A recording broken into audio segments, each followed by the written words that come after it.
மக்களே இப்போ என்னன்னா ஒரு ட்ரெயின் டிக்கெட் வந்து எப்படி புக் பண்ணுறது அப்படின்னு சொல்லிட்டு தான் பார்க்க போகிறோம்.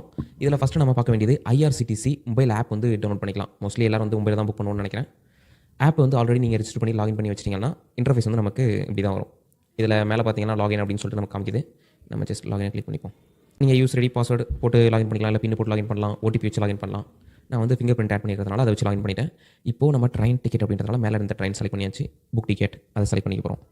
இப்போ இது ஓப்பன் பண்ணதே பார்த்தீங்கன்னா இங்கே ஃப்ரம் டூ அப்படின்னு சொல்லிட்டு மேலே பார்த்தீங்கன்னா 2 ஆப்ஷன் இருக்குது. இதில் காமிச்சிருக்கக்கூடிய ஃப்ரம் ஸ்டேஷன் பார்த்தீங்கன்னா நீங்கள் எங்கே ட்ரெயின் ஏற போகிறீங்க அப்படின்னு சொல்லிட்டு கேட்குது.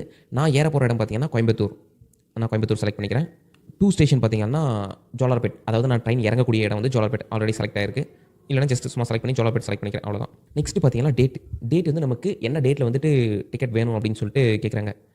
எனக்கு வந்துட்டு 9ஆம் தேதி திங்கட்கிழமை தான் ட்ரெயின் டிக்கெட் தேவை. 9ஆம் தேதி அப்டேட் பண்ணிட்டு ஜஸ்ட் சர்ச் ட்ரெயின் அப்படின்னு சொல்லிட்டு கொடுக்குறோம். கொடுத்ததும் பார்த்தீங்கன்னா நமக்கு நிறைய ட்ரெயின் இருக்குது. இது எல்லாமே பார்த்தீங்கன்னா ஒவ்வொரு ட்ரெயின். இது ஆரம்பிக்கிற டைம் பார்த்தீங்கன்னா இந்த இடத்துல போட்டிருக்காங்க பாருங்கள், 15:05 அப்படின்னு சொல்லிட்டு. இந்த பக்கம் பார்த்தீங்கன்னா 18:48. இது எல்லாமே பார்த்தீங்கன்னா ரயில்வே டைமில் இருக்குது. அதை மட்டும் நோட் பண்ணிக்கோங்க. 12க்கு அப்புறம் திரும்ப 1, 2, 3 வரும். AM, PM இருந்துச்சுன்னா நமக்கு சாதா டைம். இது பார்த்தீங்கன்னா 12க்கு அடுத்தது 13, 14, 15ன்னு சொல்லிட்டு 24 வரைக்கும் வரும். அது உங்களுக்கு தெரிஞ்சது தான். இங்கே 13:05 இருக்குன்னா இது வந்துட்டு 3 மணி 5 நிமிஷத்துக்கு பார்த்தீங்கன்னா இந்த ட்ரெயின் வந்து ஸ்டார்ட் பண்ண போகிறாங்க. ஜோலார்பேட்டில் வந்து எப்போ சேரும் அப்படின்னா 18:48க்கு சேரும். அப்படின்னா 6 மணி 48 நிமிஷத்துக்கு பார்த்தீங்கன்னா ஜோலார்பேட் வந்து சேர்ந்துரும். இதை வந்து நம்ம பார்க்க வேண்டியது டியூரேஷன். ட்ரெயினோட டியூரேஷன் டைம் பார்த்தீங்கன்னா 3 மணி நேரம் 43 நிமிஷம் ஆகும். இந்த ட்ரெயினோட ஜேர்னி டைம். ஓகேங்களா? ட்ரெயினோட பேர் மேலே இருக்குது பாருங்கள். இது ட்ரெயினோட நம்பர் இங்கே இருக்குது. நெக்ஸ்ட்டு பார்த்தீங்கன்னா இங்கே சிசி, இசி, அப்புறம் 2S, சிசி இப்படின்னா என்ன அப்படின்னு சொல்லிட்டு சொல்கிறேன். இங்கே சிசி, இசின்னு இருக்கிறது பார்த்தீங்கன்னா இது எல்லாமே வந்துட்டு ஏசி கோச் வந்து மீன் பண்ணுது. இங்கே 2Sன்னு இருக்கிறது SL. 2Sன்றது ஜஸ்ட் சும்மா ஒரு சீட்டு மாதிரி இருக்கும், நம்ம உட்காந்துட்டு போகிற மாதிரி இருக்கும்.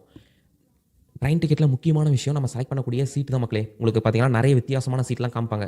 ஒன்றும் கிடையாது. கூகுளில் போயிட்டு சிசி ட்ரெயின் அப்படின்னு சொல்லி போட்டிங்கன்னா, இன் ட்ரெயின் அப்படின்னு சொல்லி போட்டிங்கன்னா உங்களுக்கு அதனோட சீட் வந்து எப்படி இருக்குன்னு சொல்லிட்டு இமேஜ் வந்து காமிப்பாங்க. அதை நீங்கள் பார்த்துட்டு ஓகே உங்களுக்கு ஓகேவா இல்லையான்னு முடிவு எடுத்துக்கலாம். அப்போ தான் நமக்கு தெரியும் ஓகே ஏசியா இல்லையான்னு சொல்லிட்டு. நான் சும்மா ஜென்ரலாக இருக்கிறதெல்லாம் சொல்லிடுறேன். காம்ப்ளிகேட்டாக இருக்கிறத மட்டும் நீங்கள் பார்த்துக்கோங்க. 2S இருக்கிறது பார்த்தீங்கன்னா ஏசி இல்லாமல் ஒரு உட்காந்துட்டு போகிற மாதிரி இருக்கக்கூடிய ஒரு சீட், லைக் வந்து ஒரு பஸ் சீட்டு மாதிரி இருக்கும்னு வச்சுக்கோங்களேன். SL இருக்கிறது பார்த்தீங்கன்னா ஸ்லீப்பர் மக்களே, படுத்துட்டு போகிற மாதிரி இருக்கக்கூடிய சீட்டு. 3Aன்றது பார்த்தீங்கன்னா ஸ்லீப்பர் மாதிரி ஆனால் ஏசி. 2Aன்றதும் பார்த்தீங்கன்னா ஏசி. 1Aன்றதும் ஏசி. சிசின்னு இருக்கிறது ஆல்ரெடி சொல்லியிருந்தோம் ஏசின்னு சொல்லிட்டு. இப்போ எனக்கு தேவை பார்த்தீங்கன்னா ஒரு சாதாரண ஒரு டிக்கெட்டு திரும்ப ரிட்டர்ன் வர்றதுக்கான இதில் பார்த்தோன்னா 3 மணிக்கு அங்கே ட்ரெயின் எடுக்கிறாங்க மக்களே. பார்த்தீங்கன்னா எனக்கு ஓகே தான், இது அவைலபிள். இன்னொன்று சொல்ல மறந்துட்டேன் முக்கியமான விஷயம். இது பார்த்தீங்கன்னா ஏசி டிக்கெட்டு அவைலபிள் பார்த்தீங்கன்னா 7 இருக்குது. க்ரீன் கலர் இருக்கா அப்படின்னா என்ன அர்த்தம்? 7 சீட் வந்து அவைலபிள் இருக்குது அப்படின்னு சொல்லிட்டு அர்த்தம்.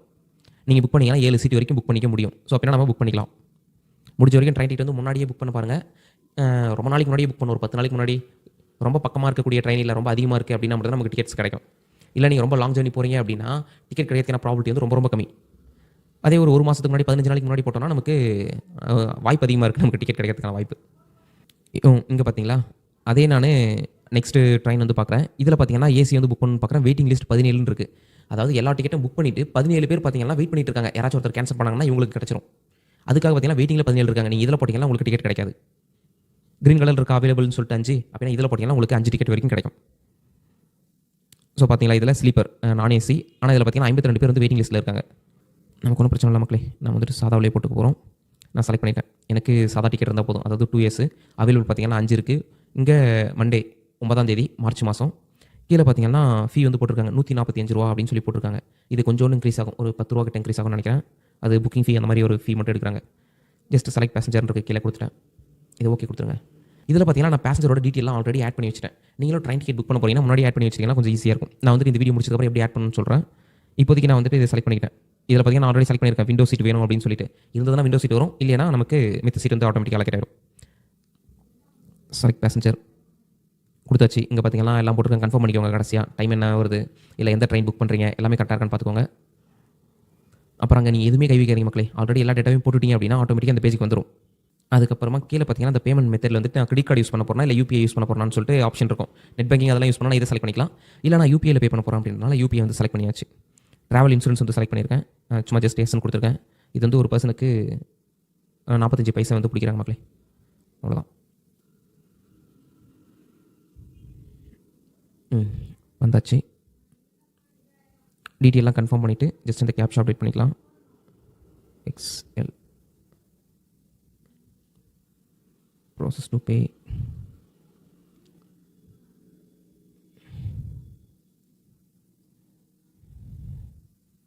இங்கே நிறைய ஆப்ஷன் அடிக்கடிக்கு மாறி வரும் மக்களே. உங்களுக்கு டேரெக்டாக வந்து பார்த்தீங்கன்னா கூகுள் பேயோட ஆப்ஷனும் காமிக்கும் டேரெக்டாக. அதை செலக்ட் பண்ணி பே பண்ணுற மாதிரி இருக்கும் கூகுள் பே, ஃபோன்பே. இல்லைனா ஒரு சில டைமில் வந்துட்டு நீங்கள் ஃபோன் நம்பரை போட்டு அப்டேட் பண்ணுற மாதிரி இருக்கும். ஸோ எந்த டைமில் என்ன வருதோ அதுக்கு தகுந்த மாதிரி யூஸ் பண்ணிக்கோங்க. இப்போ பார்த்தீங்கன்னா நம்ம ஃபோன் நம்பர் போட்டு அப்டேட் பண்ணோம். எனக்கு கூகுள் பேயில் பார்த்தீங்கன்னா ஆட்டோமேட்டிக்காக ஃபோன் நம்பர் போட்ட உடனே லிங்க் ஆகிருக்கக்கூடிய அக்கௌண்ட்டு காமிச்சிருச்சு. உங்களுக்கும் இந்த மாதிரி காமிக்கும். அப்போ வந்து நீங்கள் டேரெக்டாக கூகுள் பேயில் நோட்டிஃபிகேஷன் வந்தோடனே ஓப்பன் பண்ணி பே பண்ணிக்கலாம். உங்களுக்கு இந்த ஸ்க்ரீன்ஷாட் வந்து காமிக்க முடியாது. ஏன்னா வந்து கூகுள் பே காரன் ஆஃப் பண்ணி வச்சிருப்போம். பே பண்ணி முடிஞ்சது. நோட்டிஃபிகேஷன் வரலாம். நீங்கள் டேரெக்டாக கூகுள் பே ஓப்பன் பண்ணிங்கன்னா ஆட்டோமேட்டிக்காக ஒரு பாப்பப் வந்துடும். நீங்கள் எவ்வளோ பே பண்ணணும் அப்படின்னு சொல்லிட்டு. இதில் நமக்கு கேட்டிருக்க அமௌண்ட் பார்த்தீங்கன்னா அங்கே ₹140 கிட்ட காமிச்சதுங்களா. இப்போ ₹157 வந்துட்டு நம்மளை பே பண்ண சொல்லியிருக்காங்க. பே பண்ணிட்டேன். இந்த பேஜ் பார்த்தீங்களா லோட் ஆகிட்டு இருக்கு. அவ்வளோதான் மக்களே. இங்கே பாருங்கள், ட்ரெயின் டிக்கெட் கன்ஃபார்ம் ஆகிடுச்சு. Passenger information okay. நான் இது ஃபஸ்ட் நான் பிடிஎஃப் எடுத்துடுறேன். இங்கே பிடிஎஃப்ன்ற ஆப்ஷனை கிளிக் பண்ணிங்கன்னா ஆட்டோமேட்டிக்காக உங்களோட டவுன்லோட்ஸில் போய் சேர்ந்துடும் இந்த டிக்கெட். இது இருக்கட்டும். கீழே இருக்குது பார்த்தீங்களா ஹோம் அக்கௌண்ட் அப்படின்னு சொல்லிட்டு. இதில் ட்ரான்சாக்ஷன் சொல்லிட்டு 4வது ஆப்ஷன் இருக்குது பாருங்கள், ஷாப்புக்கு அடுத்தது. அதை கிளிக் பண்ணிக்கோங்க. கிளிக் பண்ணிவிட்டு மை புக்கிங் அதை கிளிக் பண்ணிக்கோங்க. இதில் நான் 2 ட்ரெயின் டிக்கெட் வந்து புக் பண்ணியிருக்கேன். கோயம்புத்தூர் டு ஜோலார்பேட். இதுதான் வந்து நம்ம இப்போ புக் பண்ணது. இதை ஓப்பன் பண்ணிக்கலாம். ஓப்பன் பண்ணதும் பார்த்தீங்கன்னா நமக்கு பேஜ் வந்து இந்த மாதிரி தான் இருக்கும். ட்ரெயினோட பேர், பிஎன்ஆர் நம்பர்னு சொல்லிட்டு சொல்லுவாங்க ட்ரெயின் டிக்கெட்டில். அந்த நம்பரும் இருக்குது. அப்படியே கீழே ஸ்க்ரோல் பண்ணி வந்தீங்கன்னா பேசஞ்சர் இன்ஃபர்மேஷனில் யார் பேர், வயசு எவ்வளோ ஆகுது அதெல்லாம் இருக்கட்டும் ஒரு பக்கம். நெக்ஸ்ட் பார்த்தீங்கன்னா புக்கிங் ஸ்டேட்டஸ் அப்படின்னு சொல்லி போட்டிருக்காங்களா. இதில் CNF அப்படின்னா கன்ஃபார்ம் அப்படின்னு சொல்லிட்டு அர்த்தம். நெக்ஸ்ட்டு D13 அப்படின்றது இதே மீன் பண்ணுதுன்னா இதில் 13வது பொட்டி ஒவ்வொரு கம்பார்ட்மெண்ட்லேயும் வந்து மென்ஷன் பண்ணியிருப்பாங்க. A1, A2, A3, D1, D2, D3 அப்படின்னு சொல்லி போட்டுட்டு வந்திருப்பாங்க. ஜென்ரலில் பார்த்தீங்கன்னா GS அப்படின்னு சொல்லி போட்டிருப்பாங்க. இந்த மாதிரி இருக்கக்கூடியதில் பார்த்தீங்கன்னா D13 இருக்கக்கூடிய கம்பார்ட்மெண்ட்டில் தான் நம்ம ஏறணும். அதில் 24ஆம் நம்பர் சீட்டு. WSனா விண்டோ சீட்டு. ஓகேங்களா. MSன்னு போட்டுச்சுன்னா மிட் அப்படின்னு சொல்லி அர்த்தம். இப்போ நமக்கு பார்த்தீங்கன்னா விண்டோ சீட்னு சொல்லி ரெக்வஸ்ட் பண்ணியிருந்தோம்ல, அந்த இடத்துல வந்து நமக்கு விண்டோ சீட்டே கிடச்சிருச்சு. மக்களே பல பேருக்கு வந்து டிக்கெட்டே கிடைக்காது. நமக்கு பார்த்தீங்கன்னா ஒரு விண்டோ சீட்டே கிடச்சிருக்கு. மக்களே இப்போ அந்த பேசஞ்சர் டீட்டெயில் வந்து நம்ம ஆட் பண்ணோம். அதுக்கு பார்த்தீங்கன்னா கீழே ஹோம் பேஜ் அப்புறம் அக்கௌண்ட் இருக்கா. இதில் அக்கௌண்ட்டை செலக்ட் பண்ணிக்கோங்க. செலக்ட் பண்ணிட்டு மை மாஸ்டர் லிஸ்ட் அப்படின்னு சொல்லியிருக்கோம். அது கிளிக் பண்ணிக்கோங்க. அது கிளிக் பண்ணிவிட்டு நீங்கள் இந்த இடத்துல பார்த்தீங்கன்னா உங்களுக்கு தேவையானவங்களை வந்து ஆட் பண்ணிக்கலாம். இதில் மோஸ்ட்லி பார்த்தீங்கன்னா ஒரு லிமிட் இருக்குது மக்களே. கொஞ்சம் அளவுக்கு அதிகமாக வந்து நம்மளால் ஆட் பண்ண முடியாது. நீங்கள் வந்துட்டு இப்போதைக்கு ட்ரெயின் டிக்கெட் வந்து உங்கள் ஃப்ரெண்ட்ஸ் யாராச்சும் போட்டிருப்பீங்க, அவங்களோட போட்டுக்கோங்க. இல்லை என்கிட்ட கம்மியாக தான் இருக்குது அப்படின்னு நினச்சிங்கன்னா ஆட் பேசஞ்சர்னு சொல்லிட்டு மேலே இருக்கு பாருங்கள் ரைட் சைடு. அதை கிளிக் பண்ணிவிட்டு செலக்ட் பண்ணிக்கோங்க. அதாவது டிசபிலிட்டி மாற்றுத்திறனாளிகள் யாராவது இருக்காங்க அப்படின்னா நீங்கள் ட்ரெயின் டிக்கெட் புக் பண்ண போகிறவங்க அவங்களுக்கு அந்த மாதிரி செலக்ட் பண்ணணும். இல்லை நார்மல் பர்சனாக ஜஸ்ட் நார்மல்னு போட்டுக்கோங்க. பேர் போட்டுக்கோங்க. இங்கே வந்து டேட் ஆஃப் பர்த் அப்டேட் பண்ணுங்கள். அதுக்கப்புறம் ஜெண்டர் செலக்ட் பண்ணிக்கோங்க. அப்புறம் பர்த் ப்ரிஃபரன்ஸ். உங்களுக்கு வந்துட்டு எந்த பர்த் வந்து ப்ரிஃபரன்ஸாக இருக்குது அப்படின்னு சொல்லிட்டு. நீங்கள் ஸ்லீப்பரில் போட்டிங்கன்னா அப்பு, மிட், லோயர் அப்படின்னு சொல்லிட்டு இருக்கும். அதுவே நீங்கள் வந்துட்டு சீட்டில் வந்து போடுறோம் அப்படின்னா விண்டோ சீட்டு, அப்புறம் மிடில் சீட்டு அந்த மாதிரி சொல்லிட்டு இருக்கும். நீங்கள் அதுக்கு தகுந்த மாதிரி பார்த்தீங்கன்னா பிளான் பண்ணி கொடுத்தீங்கன்னா வரும். ஒரு வேளை விண்டோ சீட் வேணும்னு ஆசைப்பட்றீங்களா, விண்டோ சைடு செலக்ட் பண்ணிக்கோங்க.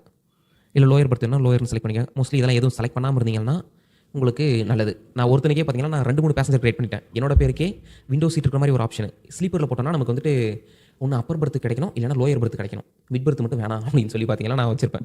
அந்த மாதிரி வேணுன்ற மாதிரி நம்ம கஸ்டமைஸ் பண்ணி ஒரு 2-3 கூட கிரியேட் பண்ணிக்கலாம் நம்ம ஒருத்தருக்கே. உங்களுக்கு வேணுன்ற மாதிரி செலக்ட் பண்ணி வச்சுக்கோங்க. நோ ப்ரிஃபரன்ஸ்னு கொடுத்தீங்கன்னா இருக்கிறது 2 டிக்கெட்டாக இருக்கும். நீங்கள் விண்டோ சீட்டு தான் வேணும் கம்பல்சரி அப்படின்னு சொல்லி போட்டு ஒருவேளை விண்டோ சீட் இல்லாமல் கிடைக்காம போயிடக்கூடாது. அதை ஞாபகம் வச்சுக்கோங்க. எல்லாத்தையும் அப்டேட் பண்ணிட்டு இந்த ஐடி கார்டெலாம் கொடுக்கணுன்ற அவசியம் இல்லை. இந்த ஜென்ரல் டீட்டெயில்ஸ் மட்டும் சும்மா கொடுத்துட்டு அப்புறம் ஆட் பேசஞ்சர்னு கொடுத்தீங்கன்னா பேசஞ்சர் வந்து பார்த்தீங்கன்னா ஆட் ஆகிடும். இங்கே பார்த்தீங்களா நம்ம முன்ன செலக்ட் பண்ணது இது பாருங்கள். அப்பர் பர்த்துக்கு ஒன்று, விண்டோ சீட்டுக்கு ஒன்று கொடுத்துருப்பேன். லோயர் பர்த்துக்கு பார்த்தீங்கன்னா ஒருத்தருக்கு கொடுத்துருக்கேன். இதில் பார்த்தீங்கன்னா எந்த ரெஸ்ட்ரிக்ஷனும் கிடையாது. நீங்கள் ஏதாவது ஒரு டிக்கெட்டை கொடுங்கய்யா அப்படின்ற மாதிரி ஏதாவது ஒரு எமர்ஜென்சினா இதை செலக்ட் பண்ணிப்பேன். அப்புறம் மீல் பிளான், ஃபுட்டு வேணுமா வேணாம்னு சொல்லிட்டு ஒரு ஆப்ஷன் இருக்கும். அதை ஆட் பண்ணும்போதே ஃபுட்டு வேணும் வேணாம்னு சொல்லி கொடுத்துக்கோங்க. அவ்வளோதான் மக்களே, வேறு எதுவும் கிடையாது. ட்ரெயின் டிக்கெட் புக் பண்ணுறதுல இருக்கக்கூடிய காம்ப்ளிகேஷன் எல்லாமே பார்த்தாச்சு. எல்லாத்துக்கான சொல்யூஷனும் சொல்லிட்டேன்னு நினைக்கிறேன். நீங்கள் புக் பண்ண டிக்கெட் மட்டும் இந்த புக்கிங்ஸில் வந்து பார்த்துக்கோங்க. ட்ரெயின் டிக்கெட் டவுன்லோட் பண்ணணும் அப்படின்னு ஆசைப்பட்டீங்கன்னா இந்த PDF இருக்கிறத கிளிக் பண்ணிங்கன்னா டவுன்லோட் ஆகிடும். முக்கியமான விஷயம் மக்களே, நான் படாத பாடுபட்டுட்டேன் ஒரு ட்ரெயின் டிக்கெட் வந்து கேன்சல் பண்ணணுன்ற போது. இங்கே பார்த்தீங்கன்னா உங்களுக்கு கேன்சல் பண்ணுற ஆப்ஷனே காமிக்காது. நீங்கள் கீழே வரைக்கும் தேடிட்டு வாங்கினேன், எங்கேயும் இருக்காது. இங்கே பாருங்கள் கேன்சல் அண்ட் ரீஃபண்ட் ரூல்ஸ். இதை கிளிக் பண்ணிங்கன்னா ரூல்ஸ் மட்டும் தான் கொடுப்பான். அதாவது ஃபண்டு அமௌண்ட் வந்து எவ்வளோ வரும், எத்தனை நாளைக்குள்ள கேன்சல் பண்ணால் உங்களுக்கு அமௌண்ட் ரீஃபண்ட் கொடுப்போம், எவ்வளோ பண்ண மாட்டோம் அப்படின்லாம் சொல்லிருப்பாங்க. நீங்கள் ஒரு வேளை கேன்சல் பண்ணணும்னு ஆசைப்பட்டீங்கன்னா மேலே இருக்குது பாருங்கள் 3 டாட் ரைட் ஹேண்ட் சைடு டாப்பில், அதை கிளிக் பண்ணணும். இங்கே பார்த்துக்கோங்க மக்களே, இதில் இருக்குது பார்த்தீங்களா கேன்சல் டிக்கெட்னு சொல்லிட்டு. இதை கிளிக் பண்ணி இப்போது 2 பேருக்கு 3 பேருக்கு வந்து டிக்கெட் போட்டிருந்தீங்கன்னா அதில் யாருக்கு மட்டும் கேன்சல் பண்ணுமோ அவங்கள மட்டும் செலக்ட் பண்ணி கேன்சல் பண்ணிக்கலாம். இப்போ வந்து நம்ம போட்டதே ஒருத்தருக்கு தான், சும்மா ஜஸ்ட் அவர் செலக்ட் பண்ணால் செலக்ட் ஆயிடுச்சு. கேன்சல்னு கொடுத்தீங்கன்னா டிக்கெட் வந்து கேன்சல் ஆகிடும். இதுக்கான அமௌண்ட் பார்த்தீங்கன்னா ஃபுல் அமௌண்ட் ரீஃபண்ட் ஆகாது, கொஞ்சம் அமௌண்ட் தான் ரீஃபண்ட் ஆகும். எனக்கு எக்ஸாக்டான நம்பர் தெரியல. அந்த ரீஃபண்ட் ரூல்ஸ்னு பார்த்தோம்ல, அதில் செக் பண்ணி பார்த்தீங்கன்னா உங்களுக்கு காமிக்கும். அவ்வளோதான் மக்களே, ட்ரெயின் டிக்கெட் போடுவது மற்றும் கேன்சல் செய்வது எப்படி அப்படின்னு சொல்லி பார்த்துருப்பீங்க.